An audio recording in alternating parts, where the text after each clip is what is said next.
इतिहास लिखा है इसमें, कुछ खास छिपा है इसमें। इतिहास लिखा है इसमें, कुछ खास छिपा है इसमें। मर्यादा है, कोई वादा है, विश्वास रखा है इसमें।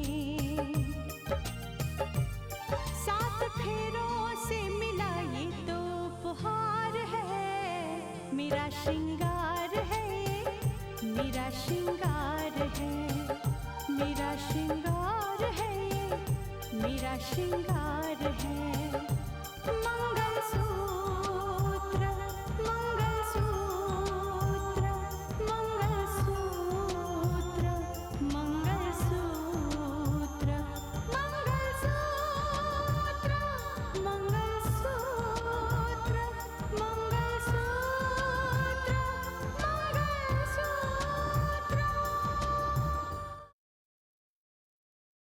साक्षी, माँ ने मुझे अपना बेटा समझा है। तुम्हें बहू, रिश्ते दूर रहकर भी तो निभाए जा सकते हैं। मैं वादा करती हूँ, गैर कानूनी काम करने वाले लोगों को मैं छोड़ूंगी नहीं। इस शहर में अमन चैन में वापस जरूर लाऊंगी। सच दीपाली, अगर उस कलेक्टर को इस जिले में कलेक्टर बन के रहना है तो उन लोगों की बात माननी पड़ेगी, जिन लोगों की अप्रोच मैं लेकर आ रहा हूं। नहीं तो उस कलेक्टर साहिबा को अपनी नौकरी से हाथ धोना पड़ेगा। क्या तुम कभी मुझे माफ कर पाओगे? क्या तुम कभी उन तमाम बातों को भूल पाओगे? क्योंकि अगर तुम उन बातों को भूलना नहीं चाहते तो मैं तुम्हारे दिमाग से उन बातों को नहीं निकाल पाऊंगा रितिका। Please answer me. देखो रितिका, मैंने सुना है कि बच्चे का नसीब सबसे पहले उसकी मां लिखती है।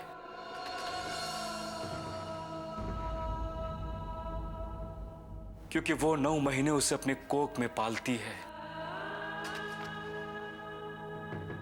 कितने दुख सहती है और उसे पैदा करती है।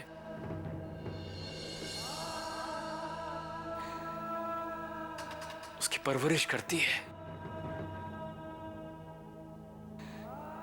उसकी देखभाल करती है। हमारे होने वाले बच्चे का नसीब भी तुम लिखोगे रितिका। इसीलिए फैसला तुम्हें करना है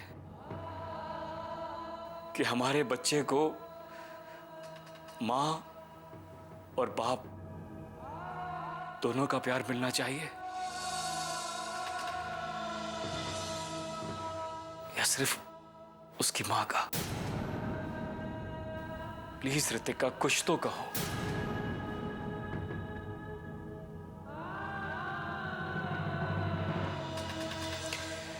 ठीक है रितिका, कभी कभी खामोशी की भी अपनी एक जबान होती है और तुम्हारी खामोशी चीख चीख कर कह रही है कि तुम्हारा जवाब इनकार है।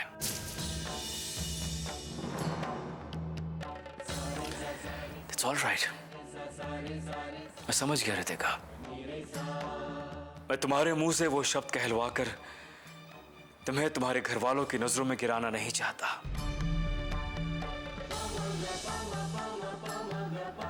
शर्मिंदा नहीं करना चाहता। मैं नहीं चाहता कि मेरे जाने के बाद वो तुमसे तरह तरह के सवाल करे।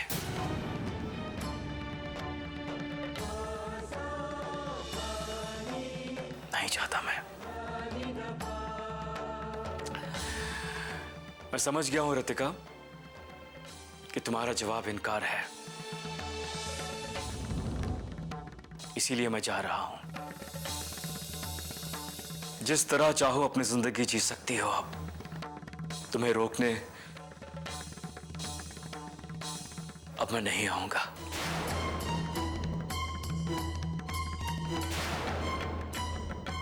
कभी नहीं।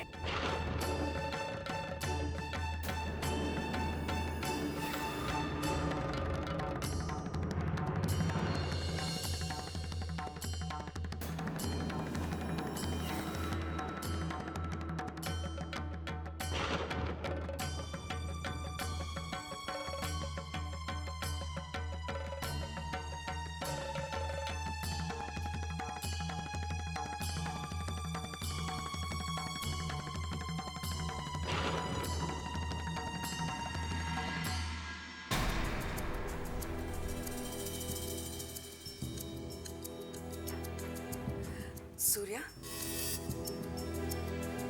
हाँ स्नेहा। हमारा तीर निशाने पर लग चुका है। मैंने मानस को इस तरह समझाया ना कि वो अपनी नजरों में ही गिर चुका है और उसका नतीजा सामने आया है। लेकिन हुआ क्या है? कहीं ऐसा तो नहीं उसने बोरिया बिस्तर बांधकर इस घर से जाने का फैसला कर लिया है? हाँ, मानस ने घर छोड़कर जाने का फैसला कर लिया है और वो जा रहा है। तुम्हें कैसे पता चला? कावेरी दीदी ने उन दोनों की बात सुन ली।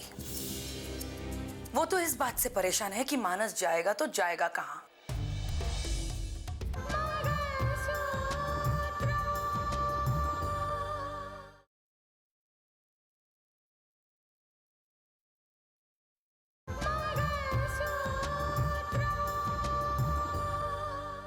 वो तो इस बात से परेशान है कि मानस जाएगा तो जाएगा कहां।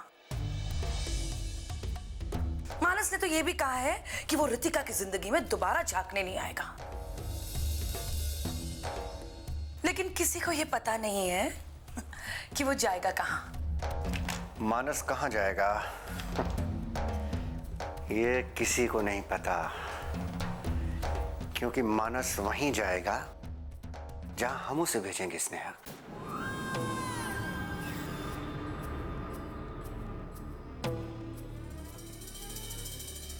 हेलो कुंदन।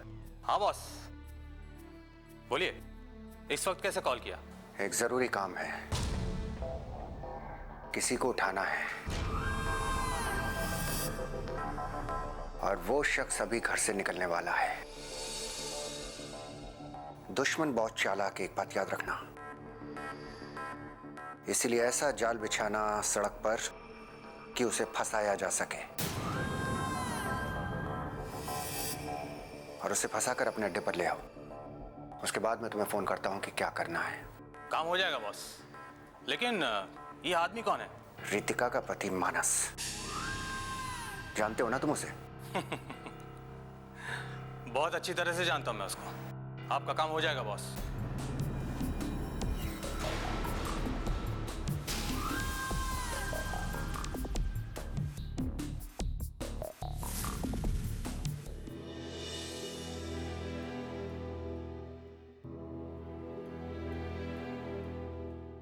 देखो कावेरी, अगर मानस ने घर से जाने का फैसला कर ही लिया है तो फिर वो मेरे या किसी और के रोकने से नहीं रुकेगा। वो हमारी वजह से इस घर में नहीं आया है, रितिका की वजह से आया, रितिका के लिए आया है। ये जो मसला है ये उन दोनों के बीच का है। ये कहकर भैया आप इस बात से मुंह फेर लेंगे? रितिका नादान है, उसे जिंदगी का अनुभव नहीं है, लेकिन भैया आपको तो है। अनुभव तो तुम्हें भी है ना, तुमने भी तो उसे इतना समझाने की कोशिश की ना? क्या उसने तुम्हारी बात मानी? नहीं, तो मेरी बात क्यों मानेगी? भैया ये कहकर हम इस बात से मुंह नहीं फेर सकते। रितिका को तो समझाना पड़ेगा कि वो जो भी कर रही गलत है। कम से कम भैया एक पिता होने के अधिकार से आप रितिका से ये कहिए कि वो मानस को जाने से रोक ले। हरगिज़ नहीं, मैं बिल्कुल नहीं कहूंगा। मैं मानस को रोकने के लिए बिल्कुल नहीं कहूंगा, बिल्कुल नहीं। देखो, अगर मैं किसी भी तरह रितिका को उसे रोकने के लिए मजबूर कर देता हूं और कल को उनके बीच में कुछ ऐसी वैसी बात होती है, इनके बीच में कोई दीवार खड़ी होती है, तो उसका जिम्मेदार मैं होऊंगा ना? नहीं कावेरी, मैं बिल्कुल नहीं करूंगा, मैं ऐसा नहीं करूंगा, नहीं।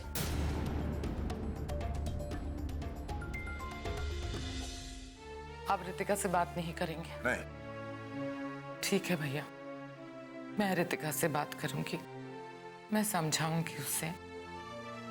भैया प्लीज कम से कम मानस से बात कर लीजिए, उसे समझाइए कि जल्दबाजी में कोई ऐसा कदम ना उठाए जिसकी वजह से बाद में हम सबको पछताना पड़े। ठीक है कावेरी, अगर तुम कहती हो तो मैं उससे बात कर लूंगा, लेकिन मैं उसे रुकने के लिए बिल्कुल नहीं कहूंगा, हरगिज़ नहीं कहूंगा।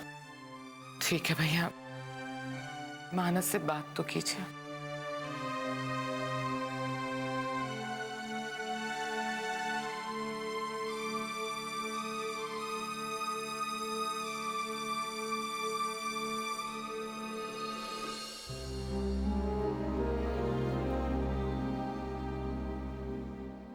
रितिका, बेटा ये क्या बचपना है? क्या हो गया है तुम्हें? बेटा मानस घर छोड़ के जा रहा है, उसे रोको जाके। बुआ जी प्लीज जाने दीजिए उन्हें, उन्हें रोकने की कोई जरूरत नहीं है। ये क्या कह रही हो तुम? कैसी औरत हो तुम? कैसी सुहागन हो जिससे अपने सुहाग की कोई कदर नहीं? उस दिन जब तुम ड्यूटी ज्वाइन करने जा रही थी और मानस के जाने के बाद तुमने उसकी पैरों के धूल को अपने सर से लगा लिया, ये देखकर मैं बहुत खुश हुई थी। मुझे लगा कि मेरी रितिका अपनी मर्यादा नहीं भूली।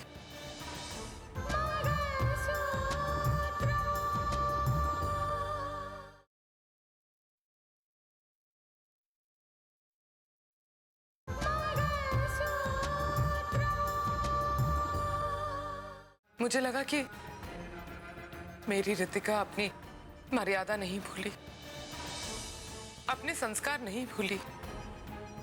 अब तुम ही मुझे बता दो, तो उस दिन जो मैंने देखा, क्या वो धोखा था? मेरी आंखों का फरेब था? ये क्या कर रही हो तुम रितिका? मेरी बात समझने की कोशिश क्यों नहीं करती? बेटा बेटा मानस को मत जाने दो, जाओ जाके उसे रोक लो।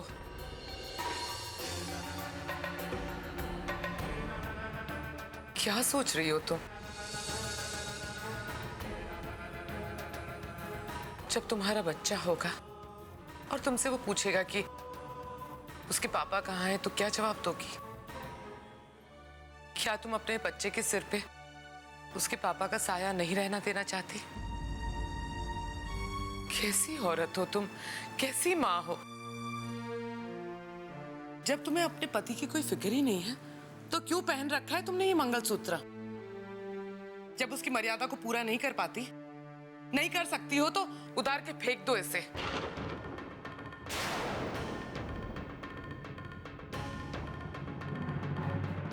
रुक जाइए बुआ जी, जाते जाते ये तो जानते जाइए कि मैं मानस को क्यों नहीं रोकना चाहती हूँ। बुआ जी, मेरे बच्चे के सर पर बाप का साया हो ना हो, लेकिन एक बाप से मैं उसका बेटा नहीं छीन सकती, कभी नहीं कर सकती। मानस के पापा जी ने मेरे पापा पर यह इल्जाम लगाया था कि हमने उनसे उनका बेटा छीनने की कोशिश की है। क्या ये सच है? नहीं बुआ जी, जाने दीजिए मानस को, उन्हें रोकने की कोई जरूरत नहीं है। मानस मेरे साथ हो ना हो, लेकिन उनका ये मंगलसूत्र होने के नाम का और जिंदगी भर मेरे साथ रहेगा। और वैसे भी बुआ जी, मानस को ना रोक के मैं इस मंगलसूत्र की मर्यादा को बचाने की कोशिश कर रही हूं। आपको याद है बुआ जी, एक बार आप ही ने कहा था कि मंगलसूत्र के जो मोती है ना, वो एक परिवार के जैसे है,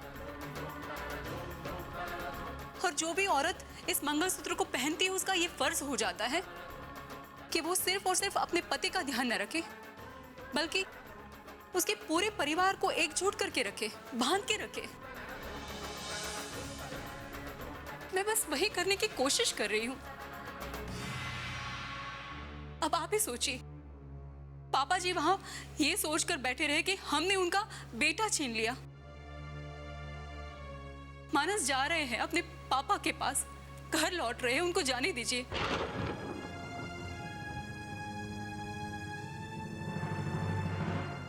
कैसी बातें कर रही हो तुम? तुम्हें क्या लगता है मानस यहां से निकलकर सीधा अपने पापा के घर जाएगा? पता नहीं क्या हो गया है तुम्हें। मेरी एक बात का जवाब देना, अगर मानस यहां से निकलकर और कहीं चला जाए और जिंदगी में कभी तुम्हें एहसास हो, तुम मानस को ढूंढने की कोशिश करो और तुम्हें ना मिले तो? खैर, शायद तुम्हारे नसीब में यही लिखा है।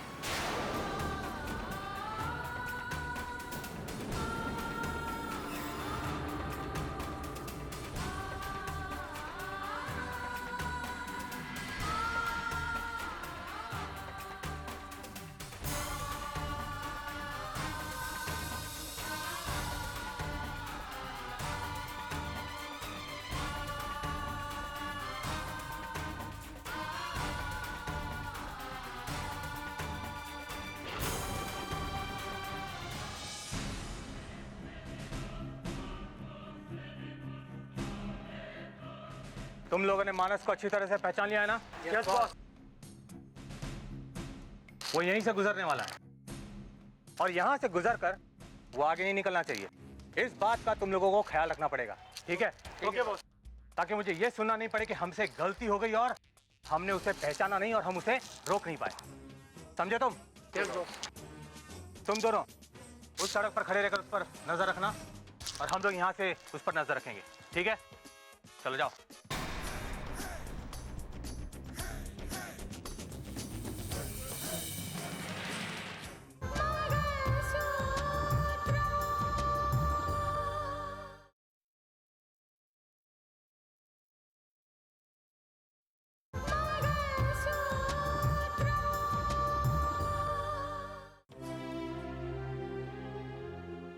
जीजू प्लीज प्लीज जीजू, आप समझने की कोशिश तो कीजिए। दीदी ऐसा कभी नहीं चाहेंगे कि आप उनसे अलग हो जाओ। समझने समझाने का वक्त बीत गया है रोहित, वो नहीं मानेगी। मैं जान चुका हूं उसके दिल में मेरे लिए कोई जगह नहीं है। देखो जब वो मुझे नहीं चाहती है तो फिर तुम क्यों रोकते हो मुझे? अब मेरी एक बात तो सुनो। हाँ बोलो। जीजू, आपने दीदी के साथ कॉलेज में कुछ साल और शादी के बाद कुछ महीने बिताए, लेकिन बचपन से आज तक मैं दीदी के साथ रहा हूं। जब से होश संभाला है मैंने दीदी को ही देखा है और मैं उनकी एक एक बात को समझता हूं। मुझे पता है उनके दिल में कितनी जगह है आपके लिए। बस कुछ दिन रुक जाइए प्लीज जीजू। रोहित मुझे रोकने की कोशिश मत करो प्लीज। मैंने फैसला कर लिया है, मैं नहीं रुकूंगा। रितिका को तुमने समझा होगा लेकिन मैं उसे समझ के भी समझ नहीं पाया, क्योंकि अगर मैं उसे समझा होता तो मेरा घर छोड़ के वो यहां कभी नहीं आती। अगर मैं उसे समझ पाता तो उसके पीछे पीछे मैं यहां नहीं आता। जीजू ऐसी कोई अगर मैं उसे समझ पाता रोहित तो आज मुझे यहां से जाना नहीं पड़ता। प्लीज मैं तुम्हारे आगे हाथ छोड़ता हूं, मुझे रोकने की कोशिश नहीं करना। मैं जा रहा हूं, मैंने फैसला कर लिया। नहीं रोहित नहीं, आई एम लीविंग।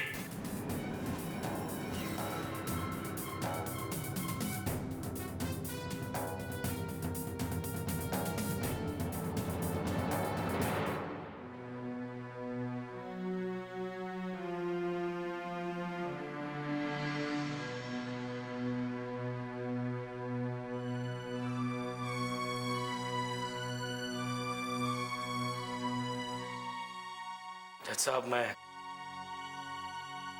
जा रहा हूं यहां से।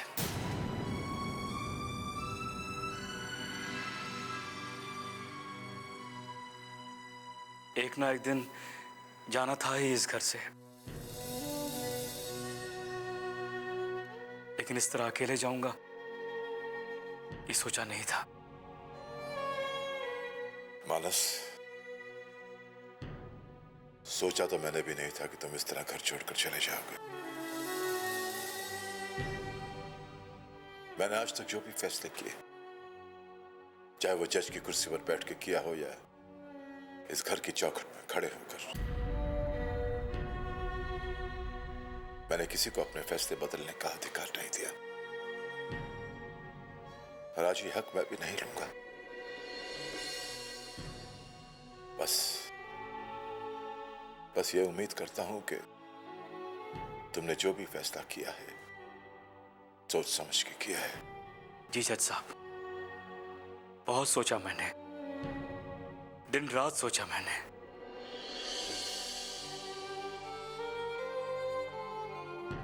और ये फैसला किया है कि मुझे अब यहां नहीं रहना चाहिए।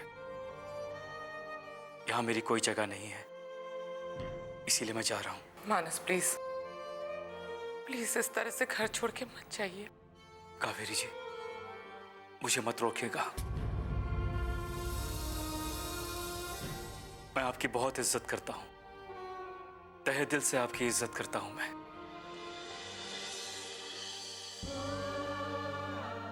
आपको ना कहते हुए मुझे बहुत दुख होगा। देखिए मैंने इसे तकदीर का फैसला समझ के स्वीकार कर लिया है।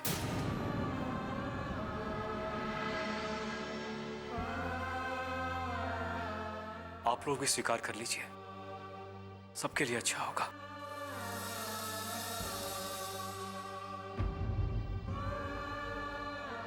खुश रहिए। काश मेरे आशीर्वाद में इतनी ताकत होती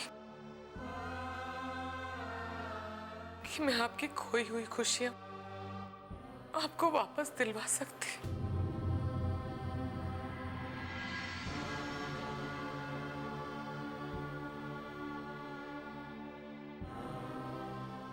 मानस, एक बार फिर सोच ले बेटा।